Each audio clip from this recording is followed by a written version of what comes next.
আমি এইভাবে করে ইলিশ মাছ রান্না করি বেগুন দিয়ে। এই যে দেখেন বেগুন কেটে ফালি করে নিয়েছি।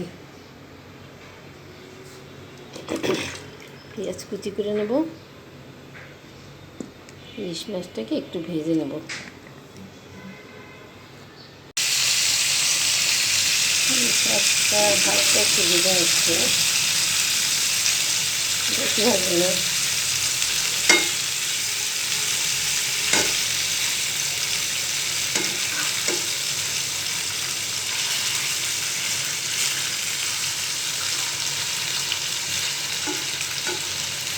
হালকা একটু ভেজে নেব,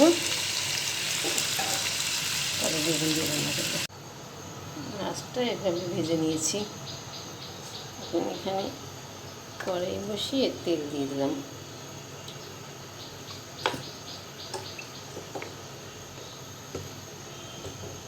তেল দিয়ে তেলটা একটু গরম হইলে এখানে আমি পেঁয়াজ কুচি দিয়ে দেবো।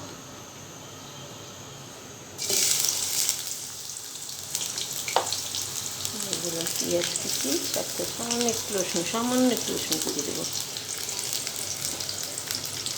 দিলাম একটু লবণ,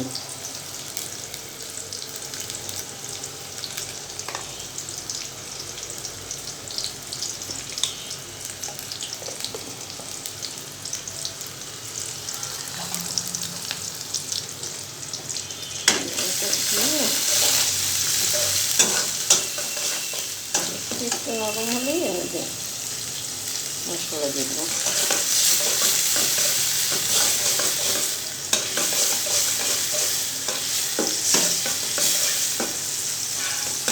বেশি ভাজতে হবে না পেঁয়াজটা।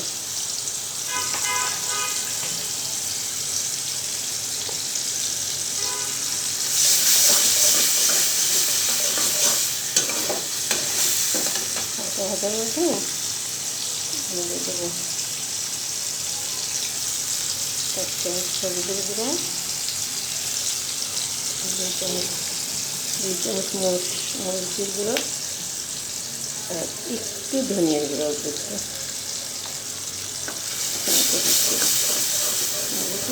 একটু নেড়ে চেড়ে কষিয়ে নেবো।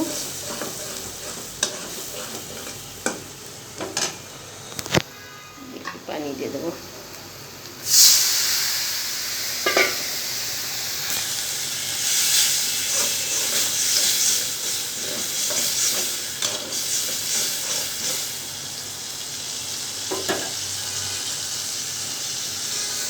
বেশি ভাজার দরকার নেই, এর মধ্যেই বেগুনটা দিয়ে দিই।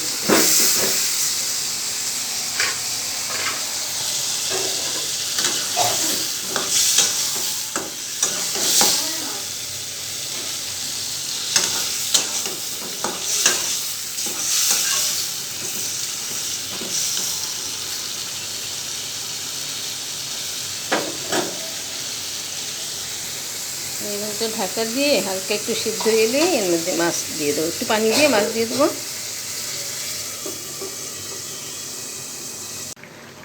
ইলিশ মাছ রান্না করলে বেশি ভাজবেন না, বেশি কষাবেন না, একদম হালকা ভাজা হালকা কষানো অবস্থায় রান্না করলে মাছটার খুব ঘ্রাণ থাকে, খেতে খুব মজা হয়।